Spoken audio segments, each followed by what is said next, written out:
Hello दोस्तों। महान लेखक मुंशी प्रेमचंद की शैली में प्रेरणा स्रोत यह कहानी आपके सामने पेश करते हैं। चलिए सुनते हैं। उत्तर प्रदेश के एक छोटे से गांव धनपुरा में खेतों की हरियाली के बीच एक टूटी सी झोपड़ी में रहती थी राम दुलारी, एक बूढ़ी माँ जिसकी उम्र 80 पार कर चुकी थी। आंखों में मोतियाबिंद, हाथों में थरथराहट, लेकिन दिल में बेटे शिवनाथ के लिए असीम ममता। बूढ़ी माँ रोज सुबह जल्दी उठती, भगवान को प्रणाम करती और बेटे के लिए सूखी रोटी सेक कर रख देती। उसके पास देने को स्वाद नहीं था, पर उसमें माँ का प्यार छिपा था। शिवनाथ पहले बहुत सीधा और मेहनती था, लेकिन शहर जाकर कुछ पैसा कमाने के बाद उसमें घमंड आ गया। उसने गांव आकर एक पक्का मकान बनवाया, बीवी बच्चों को सुख सुविधा दी, पर माँ को वही झोपड़ी में छोड़ दिया। अम्मा, तुम वहां आराम से रहो, गांव की हवा तुम्हें सूट करती है, कहकर उसने अपनी जिम्मेदारी से मुक्ति पा ली।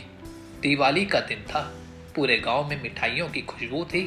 राम दुलारी ने सोचा, इस बार बेटा मुझे घर बुलाएगा, पोते की रोशनी देखूंगी। पर शिवनाथ ने सिर्फ एक लड्डू भिजवा दिया और कहला कर भेज दिया, अम्मा आपके लिए यही काफी है। उस लड्डू को देखते देखते उसकी आंखें भर आई।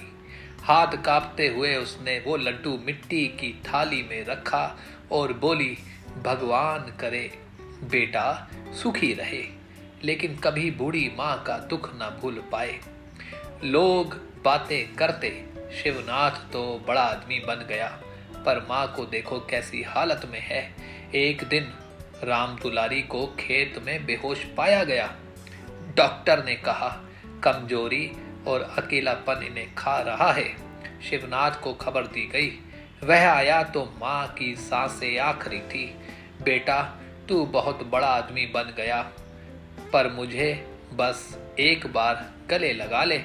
शर्म और पछतावे में डूबा शिवनाथ माँ की झोपड़ी में उसके पास बैठ गया और उसका हाथ पकड़ लिया। माँ माफ कर दे, मुझसे भूल हो गई। माँ मुस्कुराई और बोली, तू आज भी मेरा वही बेटा है जो गीली रोटी खाकर मुझे खिलाता था। अब भूख नहीं लगती बेटा, तू रो मत। और वो शांत हो गई। शिवनाथ ने झोपड़ी को मंदिर बना दिया।